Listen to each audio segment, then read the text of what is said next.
आप सभी प्यारे दोस्तों का हार्दिक स्वागत और अभिनंदन। मैं आशा और उम्मीद कर रहा हूं कि आप सभी स्वस्थ होंगे, मस्त होंगे, निरंतर अपनी तैयारी के अंदर व्यस्त होंगे। राजस्थान की प्रमुख नदियों से संबंधित आज हमारी तीसरी क्लास है और जो भी विद्यार्थी क्लास देख रहे हैं वो पूरी क्लास जरूर देखें, आपको कुछ नया सीखने को मिलेगा। आज का हमारा पहला क्वेश्चन, आदि खारी आदि मीठी कौन सी नदी कहलाती है? चंबल नदी, लूनी नदी, बनास नदी या बाणगंगा नदी? तो इसका राइट आंसर होगा लूनी नदी को आदि मीठी और आदि खारी के नाम से जाना जाता है। इसका राइट आंसर होगा 2 नंबर। अब मैं आपको लूनी नदी के बारे में संपूर्ण जानकारी दे देता हूं। लूनी नदी जिसका उद्गम नागपाड़ अजमेर से होता है और जब ये नागपाड़ अजमेर से लूनी नदी निकलती है उस समय लूनी नदी का नाम सागरमती होता है। क्या होता है?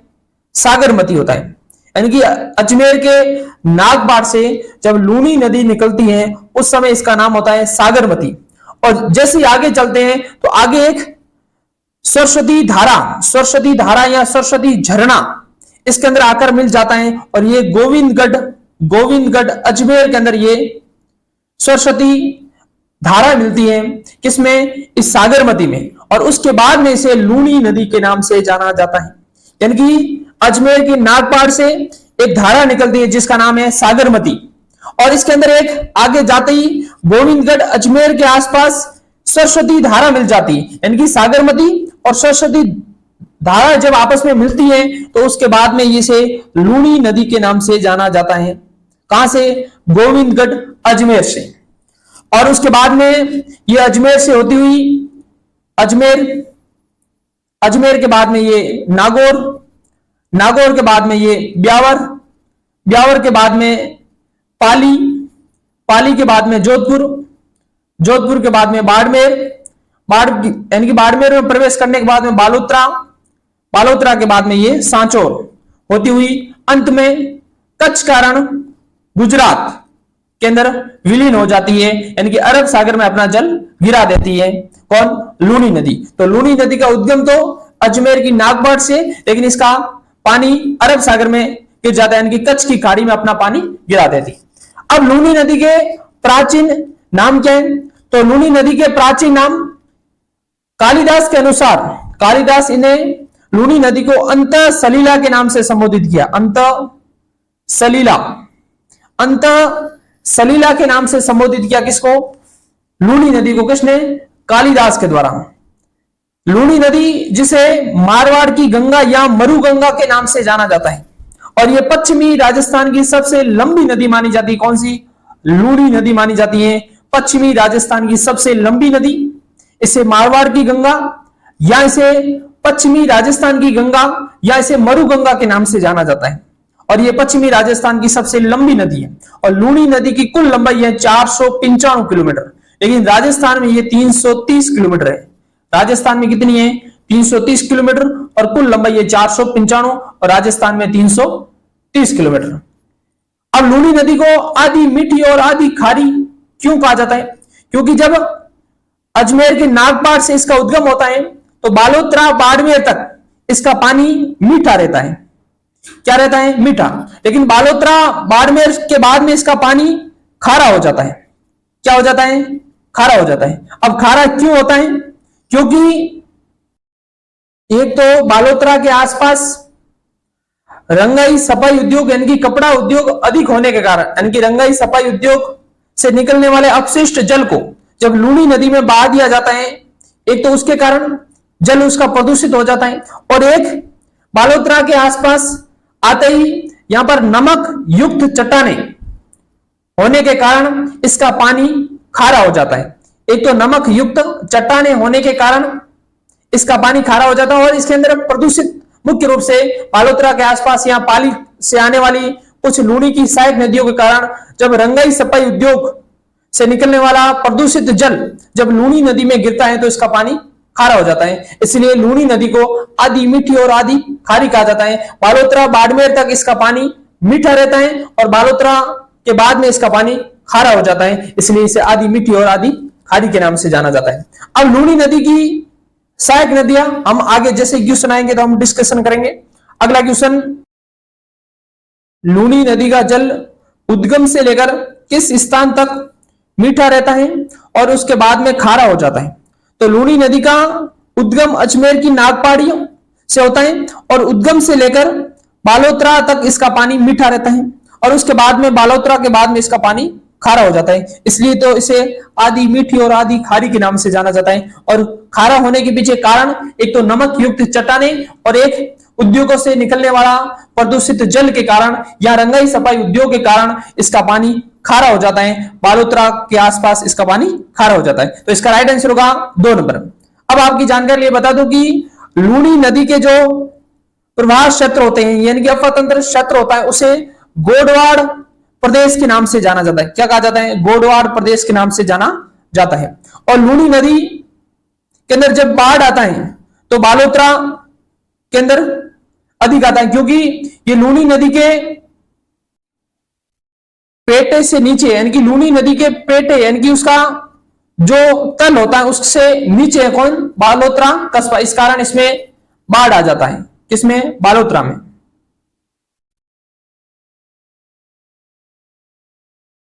अगला क्वेश्चन, निम्नलिखित में से राजस्थान की कौन सी नदी बंगाल की खाड़ी अफवा तंत्र की नदियों में शामिल नहीं है? चंबल बंगाल की खाड़ी अफवा तंत्र का भाग है, लूनी नहीं। इसका राइट आंसर होगा 2 नंबर। अब आपकी जानकारी ये बता दूं कि लूनी नदी के किनारे तिलवाड़ा बाड़मेर में एक तो तिलवाड़ा सभ्यता है और एक तिलवाड़ा में मलिनाजी का पशु मेला लगता है जो कि लूनी नदी के किनारे लगता है। तो 2 इंपोर्टेंट बातें, लूनी नदी के किनारे तिलवाड़ा बाड़मेर में एक तो मलिनाजी का पशु मेला लगता है जो कि चैत्र कृष्ण एकादशी से लेकर चैत्र शुक्ल एकादशी तक मलिनाजी का मेला लगता है तिलवाड़ा बाड़मेर लूनी नदी के किनारे। और एक तिलवाड़ा सभ्यता जो कि लूनी नदी के किनारे विकसित हुई है जो कि बाड़मेर में। 2 इंपोर्टेंट बात याद रखना। अगला क्वेश्चन, डेगरा जो कि नागौर में है, बिलाड़ा जो कि जोधपुर में है, पाली तथा जालोर भाग है तो ये लूनी बेसिन के भाग है। इसका राइट आंसर होगा 3 नंबर। लूनी नदी का उत्तरी क्षेत्र कहलाता है थल्ली, तो इसका राइट आंसर होगा लूनी नदी का जो उत्तरी भाग होता है उसे थल्ली कहा जाता है। और लूनी नदी का जो प्रवाह क्षेत्र होता है उसे गोडवाड़ प्रदेश के नाम से जाना जाता है। और जब लूनी नदी सांचौर के आसपास जब कई धाराओं में बढ़ जाती है और उसके बाद में कच्छ के रण में विलीन हो जाती है तो उस समय दलदली भूमि हो जाती है तो उसे नहर क्षेत्र कहा जाता है। तो सांचौर में लूनी नदी के अफवा तंत्र को नहर क्षेत्र के नाम से जाना जाता है यानी कि दलदली भूमि को नहर क्षेत्र कहा जाता है। और एक और बात, जब सांचौर जिले में लूनी नदी के बाढ़ के पानी को यानी कि जब बाढ़ आ जाती है तो उस समय उसे रेल या नाड़ा कहा जाता है। क्या कहा जाता है? यानी कि सांचौर जिले में लूनी नदी के बाढ़ के पानी को रेल या नाड़ा कहा जाता है, रेल या नाड़ा कहा जाता है। और लूनी नदी का अफवा तंत्र सांचौर में नहर क्षेत्र कहलाता है जो कि दलदली भूमि होती है। अगला क्वेश्चन, लीलड़ी, मीठड़ी, बांडी, सुगड़ी किसकी सहायक नदियां हैं? बेड़च, लूनी, बनास या घग्गर? तो इसका राइट आंसर होगा ये लूनी की सहायक नदियां हैं। अब लूनी की सहायक नदियों से किस प्रकार क्वेश्चन आते हैं? एक बार क्वेश्चन आया था कि लूनी नदी के उद्गम से लेकर अंत तक यानी कि कच्छ का रण में जब विलीन होती है वहां तक उद्गम से लेकर मुहाने की ओर इनके सहायक नदियों का उत्तर से दक्षिण की ओर सही क्रम है। एक इस प्रकार का भी क्वेश्चन आता है। तो आपको मैं क्रम से बता देता हूं कि जब लूनी नदी का उद्गम होता है अजमेर की नाग पहाड़ी से, उस समय लूनी नदी के अंदर पहली नदी सहायक के रूप में कौन सी नदी मिलती है? तो आपका आंसर होगा, और लूनी नदी की बाईं ओर से मिलती है जिसका नाम है लीलड़ी। क्या नाम है? लीलड़ी नदी। और उसके बाद में लीलड़ी के बाद में ये दाईं ओर से एकमात्र नदी मिलती है जिसका नाम है यानी कि नागौर से आती है और इसमें मिल जाती है जिसका नाम है जोजड़ी, जोजड़ी। और उसके बाद में जोजड़ी के बाद में फिर बाकी सभी बाईं ओर से मिलती है। उसके बाद में गुइया मिलती है और गुइया के बाद में बांडी, बांडी और बांडी के बाद में सुगड़ी, सुगड़ी के बाद में मीठड़ी और मीठड़ी के बाद में जवाई, जवाई के बाद में खारी और खारी के बाद में सागी नदी। क्या है? सागी नदी। तो इनका ये क्रम है। आप याद रखना कि पहले बाईं ओर से मिलती है लीलड़ी, उसके बाद में दाईं ओर से जोजड़ी, उसके बाद में बाईं ओर से मिलती है गुइया, गुइया के बाद में बांडी, बांडी के बाद में सुगड़ी, सुगड़ी के बाद में मीठड़ी, मीठड़ी के बाद में जवाई, जवाई के बाद में खारी और खारी के बाद में सागी नदी लूनी नदी में मिलती है। ये उत्तर से लेकर दक्षिण की ओर ये इनका सही क्रम है। याद रखना, आने वाले एग्जाम में प्रश्न पूछा जा सकता है। अगला क्वेश्चन, निम्न में से कौन सा एक युग्म मुख्य नदी और सहायक नदी से ही सुमेलित नहीं है? लूनी नदी की सहायक नदी सागी नदी सही है। बनास की गुइया नदी यह गलत है। बनास की गुइया नदी नहीं है। गुइया किसकी है? लूनी की सहायक नदी है। तो इसका राइट आंसर होगा 2 नंबर का। अगला क्वेश्चन, यदि हम लूनी नदी के किनारे इसके उद्गम से अंत तक यात्रा करते हैं तो हम इसकी सहायक नदियों को किस क्रम में पाएंगे? तो मैंने बताया था कि लूनी नदी के अंदर आने वाली पहली नदी लीलड़ी नदी, तो लीलड़ी इसमें कई ऑप्शन में नहीं। उसके बाद में जोजड़ी नदी जो कि दाईं ओर से मिलती है, और जोजड़ी के बाद में बाईं ओर से वापस मिलती है जिसका नाम है गुइया। गुइया इसमें ऑप्शन में, इसका मतलब 4 नंबर पहले आएगा। और गुइया के बाद में बांडी नदी, ये 2 नंबर बांडी नदी, 4 के बाद में 2 आएगा। और बांडी के बाद मैंने बताया था सुगड़ी नदी, उसके बाद में आएगा 3। और सुगड़ी के बाद मैंने बताया था मीठड़ी नदी, मीठड़ी इसमें कई ऑप्शन में नहीं है। और मीठड़ी के बाद में बताया था जवाई नदी, जवाई नदी, और इसका मतलब जवाई 1 नंबर आएगा।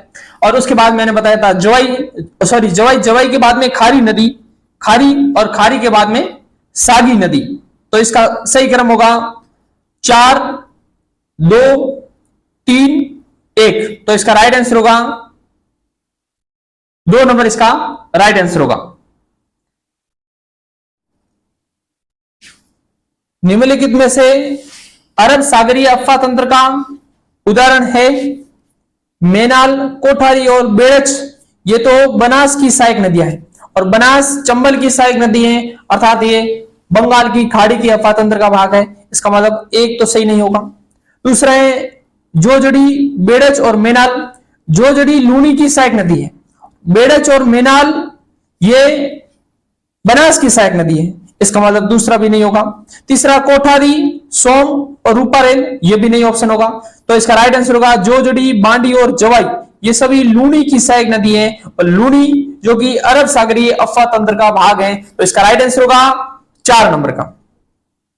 और लूनी नदी का अफवाह तंत्र का कितना भाग है? 10.41% इसका अफवाह तंत्रीय भाग है।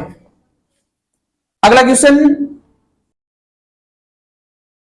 निम्न में से जवाई नदी किस नदी की सहायक नदी है?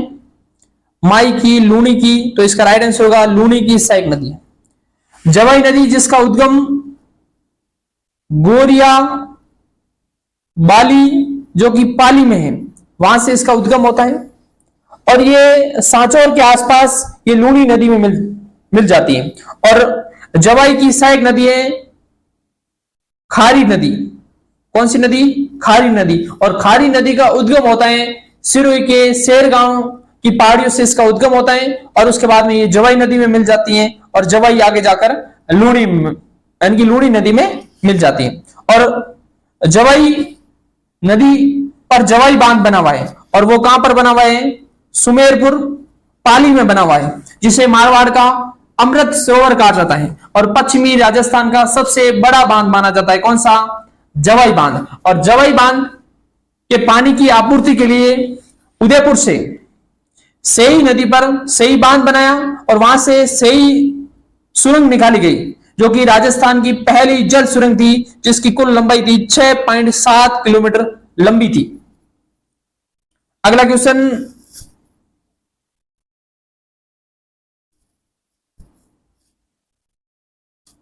लूनी की सहायक नदी नहीं है, जोजड़ी है, सुगड़ी है, गुइया है, लेकिन मेंढा नहीं है। इसका राइट आंसर होगा 4 नंबर। लूनी नदी के प्रदूषण का प्रमुख स्रोत क्या है?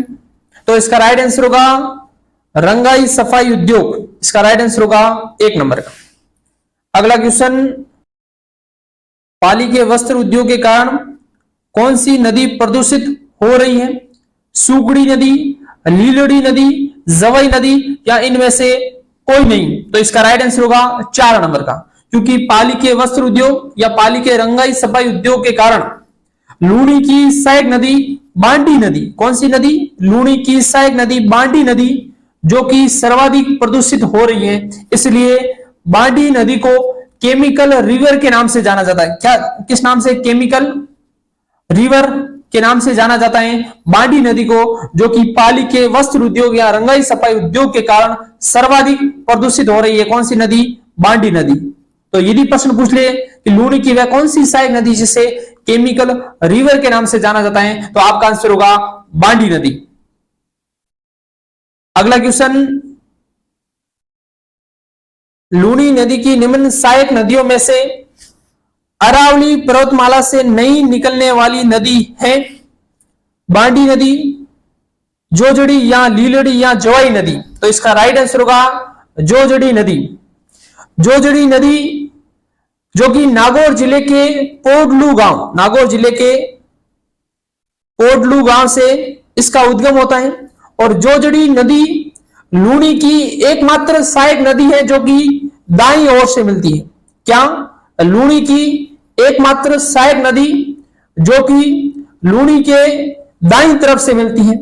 एक तो इस प्रकार का क्वेश्चन पूछा जा सकता है, और एक लूणी की एकमात्र सहायक नदी जिसका उद्गम अरावली की पहाड़ियों से ना होकर किसी अन्य स्थान से होता है, जिसका नाम है पोडलू गांव की पहाड़ियां, जो कि नागौर में है, और नागौर में ये अरावली का क्षेत्र नहीं माना जाता है। तो इसका राइट आंसर होगा जोजड़ी नदी, जो कि एकमात्र ऐसी नदी जो कि अरावली से उद्गम ना होकर किसी अन्य स्थान से होता है, और बाकी सभी लूणी नदी की सहायक नदियां जिसका उद्गम अरावली की पहाड़ियों से होता है। तो इसका राइट आंसर होगा जोजड़ी नदी। अगला क्वेश्चन,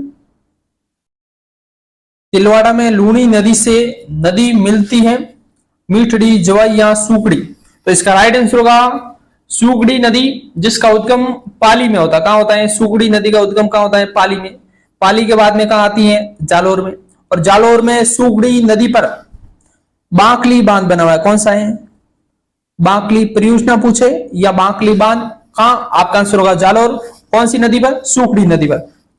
और उसके बाद में बालोतरा तिलवाड़ा स्थान पर ये लूणी नदी में मिल जाती। कौन सी? सूकड़ी नदी। और लूणी नदी के किनारे तिलवाड़ा में मलिनाथ जी का पशु मेला लगता है, जो कि चैत्र कृष्ण एकादशी से लेकर चैत्र शुक्ल एकादशी के मध्य, जो कि राजस्थान का प्राचीन पशु मेला भरता है।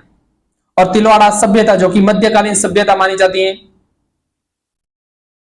सॉरी मध्य पाषाण कालीन, जो कौन सी है? तिलवाड़ा सभ्यता। अगला क्वेश्चन, बांकली बांध किस नदी पर स्थित है? लूणी नदी, काली सिंध, साबी या सूगड़ी? इसका राइट आंसर होगा 4 नंबर। और कहां पर है? तो आपका आंसर होगा जालोर। कहां है? जालोर। अगला क्वेश्चन, नदी जिसका उद्गम मध्य प्रदेश से होता है और जो अपना जल खंभात की खाड़ी में उड़ेलती है, लूणी नदी, माई नदी, जवाई नदी या पार्वती नदी? तो इसका राइट आंसर होगा माही नदी, जो अपना जल खंभात की खाड़ी में गिरा देती है। तो इसका राइट आंसर होगा 2 नंबर का। अब आपकी जानकारी लिए बता दूं कि माही नदी जिसे आदिवासियों की गंगा कहा जाता है, जिसे वागड़ की गंगा कहा जाता है, जिसे कांठल की गंगा कहा जाता है, जिसे दक्षिणी राजस्थान की स्वर्ण रेखा कहा जाता है, किसको कहा जाता है? माही नदी को कहा जाता है। माही नदी जिसका उद्गम स्थल मध्य प्रदेश के मैन झील से होता है। कहां से होता है? मध्य प्रदेश के धारा जिला के मैन झील से माही नदी का उद्गम होता है, और यह मध्य प्रदेश से राजस्थान के दक्षिणी राजस्थान से यह प्रवेश करती है। और दक्षिणी राजस्थान में खादू गांव से, यानी कि खादू गांव बांसवाड़ा में ये माही नदी प्रवेश करती है। उसके बाद में बांसवाड़ा से थोड़ी बहुत प्रतापगढ़ की सीमा बनाती हुई, ये डूंगरपुर के आसपास सीमा बनाती हुई गुजरात में लौट जाती है।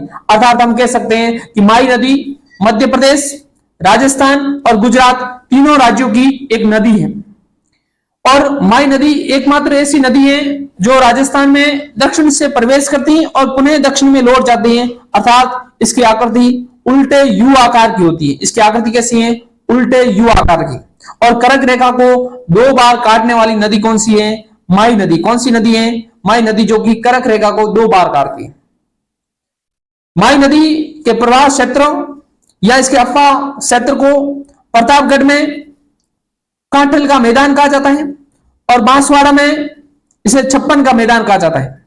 यदि प्रश्न पूछे कि छप्पन का मैदान कौन से 2 जिलों में, तो आपका आंसर होगा बांसवाड़ा और प्रतापगढ़, इन दोनों के मध्य। लेकिन एक जिला आएगा तो आपका आंसर होगा बांसवाड़ा में। यानी कि यहां पर कह सकते हैं कि माई नदी का अफवाह तंत्र यानी कि अफवाह क्षेत्र, जिसे छप्पन का मैदान कहा जाता है। माई नदी जिसकी कुल लंबाई 577 किलोमीटर है और राजस्थान में 171 किलोमीटर है। आगे जो भी क्वेश्चन आएंगे हम डिस्कशन करेंगे। अगला क्वेश्चन, माई नदी का उद्गम है मेहसाना गुजरात, धारा मध्य प्रदेश। इसका राइट आंसर होगा 4 नंबर, धारा जिला मध्य प्रदेश। मैन झील से इसका उद्गम होता है।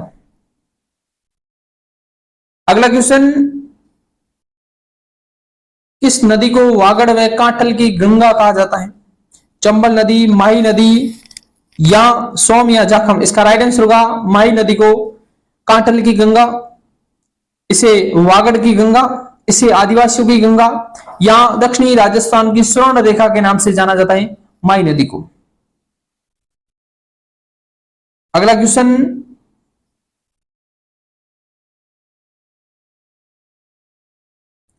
माई नदी का किनारा कहलाता है थल्ली, कांठल। थल्ली किसे कहा जाता है? जो लूणी नदी का उत्तरी क्षेत्र होता है जिसे थल्ली कहा जाता है। कांठल माई नदी का किनारा, माई नदी का किनारा जिसे कांठल कहा जाता है। और कांठल का मैदान कहां पर है? प्रतापगढ़ में। कहां पर है? प्रतापगढ़ में। यदि प्रश्न पूछे कि कांठल का मैदान कहां है, तो आपका आंसर होगा प्रतापगढ़। और कांठल किसे कहा जाता है? माई नदी के किनारे क्षेत्र को कांठल कहा जाता है। और माई नदी के अफवाह तंत्र को या माई नदी का जो प्रवाह क्षेत्र होता है उस मैदान को क्या कहा जाता है? उसे कहा जाता है छप्पन का मैदान। क्या कहा जाता है? छप्पन का मैदान। अगला क्वेश्चन, जो नदी राजस्थान में दक्षिण से प्रवेश करके पश्चिम में प्रवाहित होकर पुनः दक्षिण की ओर मुड़ जाती है वह है लूणी नदी, माई नदी, चंबल या काली सिंध। इसका राइट आंसर होगा माई नदी, क्योंकि ये दक्षिणी राजस्थान से प्रवेश करती हैं और पुनः दक्षिणी राजस्थान के अंदर यानी कि दक्षिणी राजस्थान से ये बाहर निकल जाती हैं, अर्थात उल्टे यू आकार से आकृति बनाती हैं, कर्क रेखा को 2 बार काटती हैं। अगला क्वेश्चन, निम्न में से कौन सा राजस्थान के दक्षिणतम भाग में अवस्थित है? लूनी बेसिन जो कि राजस्थान के पश्चिमी भाग में है, माई बेसिन जिसे छप्पन का मैदान कहा जाता है जो कि दक्षिणी राजस्थान में। इसका राइट आंसर होगा 2 नंबर का। अगला क्वेश्चन, राजस्थान में कर्क रेखा को 2 बार पार करने वाली कौन सी नदी है? सोम नदी, माई नदी, जाखम या बांडी। तो इसका राइट आंसर होगा माई नदी जो कि कर्क रेखा को 2 बार काटती है। कोई बता सकता है कि मकर रेखा को काटने वाली कौन सी नदी है? आज के लिए इतना ही। मैं आशा और उम्मीद कर रहा हूं कि आपको क्लास अच्छी लगी होगी। यदि क्लास अच्छी लगी तो लाइक करना, कमेंट करना और अपने अन्य साथियों के साथ में शेयर जरूर करना। इसी आशा और उम्मीद के साथ में फिर कल मिलते हैं। आप सबका धन्यवाद।